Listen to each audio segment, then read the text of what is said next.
بسم اللہ الرحمن الرحیم۔ ناظرین گرامی، تین نومولود بچے ایسے تھے جنہوں نے گہوارے میں بات کی۔ ان تین بچوں کے علاوہ آج تک کسی نومولود بچے نے گہوارے میں بات نہیں کی۔ پیارے دوستو، کیا آپ لوگ جانتے ہیں کہ وہ تین نومولود بچے کون سے ہیں جنہوں نے اللہ تبارک و تعالیٰ کے حکم سے گہوارے میں بات کی؟ آپ لوگوں نے اکثر دو بچوں کے بارے میں سنا ہوگا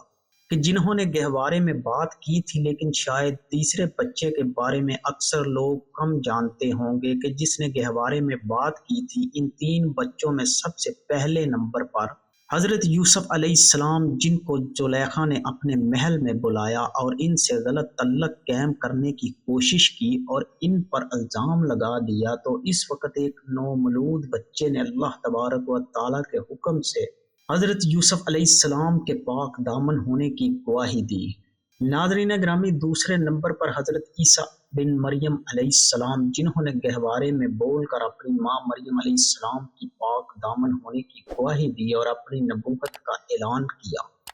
ناظرین گرامی، آئیے اب ہم آپ کو اس تیسرے شخص کے بارے میں بتاتے ہیں جس کو پاک دامن ثابت کرنے کے لیے ایک نومولود بچے نے اللہ تبارک و تعالیٰ کے حکم سے بول کر گواہی دی۔ امام احمد رحمۃ اللہ علیہ بیان فرماتے ہیں کہ انہیں وہب بن جریر نے بتایا کہ انہیں یعنی وہب بن جریر کو ان کے والد نے محمد بن سرین سے حضرت ابو ہریرہ رضی اللہ تعالی عنہ کے حوالے سے سن کر سنایا کہ رسول اللہ صلی اللہ علیہ وآلہ وسلم نے ارشاد فرمایا کہ تین نومولود بچوں کے سوا دنیا میں کسی نومولود نے کبھی گہوارے میں گفتگو نہیں کی۔ ان میں سے ایک حضرت عیسیٰ بن مریم علیہ السلام تھے۔ اس کے بعد حضرت ابو ہریرہ رضی اللہ تعالی عنہ کے بقول حضور صلی اللہ علیہ وآلہ وسلم نے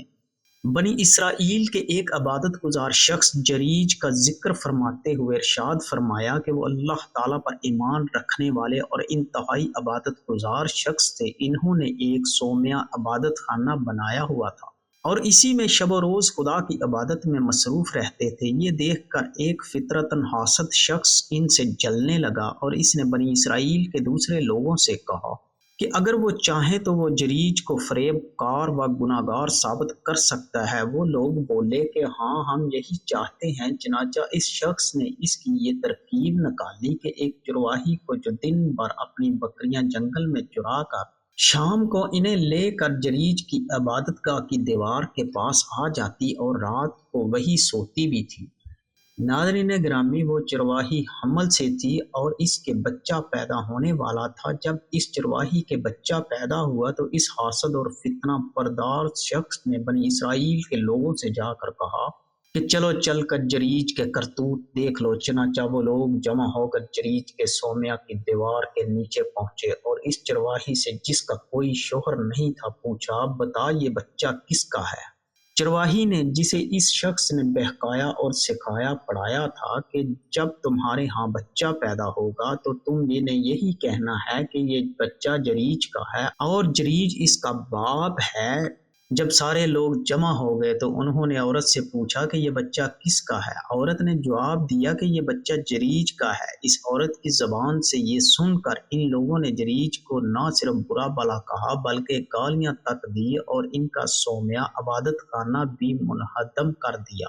اور تمام لوگوں نے جریج کو برا بھلا کہنا شروع کر دیا۔ ناظرین گرامی، ادھر جریج کا عبادت میں یہ حال تھا کہ ان کی ماں کئی بار ان سے گفتگو کرنے سومیہ عبادت خانے میں آ چکی تھی اور بار بار انہیں پکار کر کہتی تھی کہ جریج میری طرف دیکھو، میں تمہاری ماں ہوں، لیکن وہ سوچتے کہ ماں اور عبادت دونوں میں کس کا انتخاب کریں اور آخر کار عبادت کو ترجیح دے کر اسی میں مشغول رہتے اور ماں کو کوئی جواب نہ دیتے۔ لیکن جب ان پر زناکاری کا الزام لگایا گیا، جب لوگوں نے ان پر الزام لگا دیا کہ جریج نے زنا کیا ہے اور یہ بچہ جریج کا ہے اور یہ افطرہ پردازی کی گئی، تو جریج نے اللہ تعالیٰ سے دعا کی کہ اے میرے پروردگار، تو اپنی قدرت سے میرے دامن سے لوگوں کے لگائے ہوئے اس غلط الزام کے داغ کو دھو دے۔ اور جب انہیں کشف کے ذریعے معلوم ہوا کہ رب العزت نے ان کی دعا قبول فرما لی ہے تو انہوں نے انہی لوگوں سے کہا کہ وہ اس بچے ہی سے کیوں نہ پوچھ لیں کہ اس کا باپ کون ہے؟ ناظرین گرامی، انسان ایک دفعہ یہ سوچ کر حیران ہوتا ہے کہ ایک نومولود بچہ کیسے بول سکتا ہے، لیکن اللہ تبارک و تعالی جو چاہتا ہے وہ کر سکتا ہے۔ لوگوں نے جریج کی یہ بات سن کر ان کا مذاق اڑانا شروع کر دیا۔ ہر کوئی ایک دوسرے سے باتیں کرنے لگا کہ یہ بندہ پاگل ہے، یہ کس طرح ہو سکتا ہے کہ ایک نومولود بچہ بول کر یہ بتائے کہ وہ کس کا بچہ ہے۔ تو پیارے دوستو، جریج سے یہ سن کر پہلے تو وہ لوگ ہنسے اور ان کا مضحکہ اڑانے لگے، لیکن ان کے اصرار پر انہوں نے اس نومولود بچے سے کہا کہ وہ بتائے کہ اس کا اصل باپ کون ہے۔ تو وہ بچہ اللہ تبارک و تعالیٰ کے حکم سے بولا کہ میں فلاں چرواہے کا بیٹا ہوں۔ اس نومولود بچے کو گہوارے میں بولتے دیکھ کر وہ لوگ حیران رہ گئے اور جریج سے معافی مانگ کر کہنے لگے کہ وہ ان کا صومعہ عبادت خانہ سونے کی اینٹوں سے بنوا دیں گے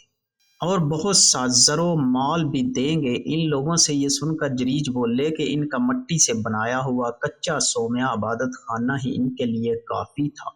اس کے علاوہ وہ کسی دوسری چیز کے پہلے خواہش مند تھے اور نہ اب ہیں۔ ناظرین گرامی، اس حدیث مبارکہ کو مختلف سکہ راویوں نے، جن میں کئی محدثین بھی شامل ہیں، یہ اسناد روایت کرتے ہوئے بیان کیا ہے کہ رسول اللہ صلی اللہ علیہ وآلہ وسلم نے جن 3 نومولود بچوں کی گہواروں میں گفتگو کرنے کا ذکر فرمایا، ان میں حضرت عیسیٰ بن مریم علیہ السلام اور بنی اسرائیل کے اس جریج نامی شخص کی حمایت میں اس چرواہی کے نومولود بچے کی گفتگو کے علاوہ اس نومولود بچے کا بھی ذکر فرمایا تھا، جس نے عزیز مصر کی بیوی زلیخا کی طرف سے حضرت یوسف علیہ السلام پر لگائے ہوئے غلط الزام کی گہوارے میں گفتگو کرتے ہوئے مدلل تردید کی تھی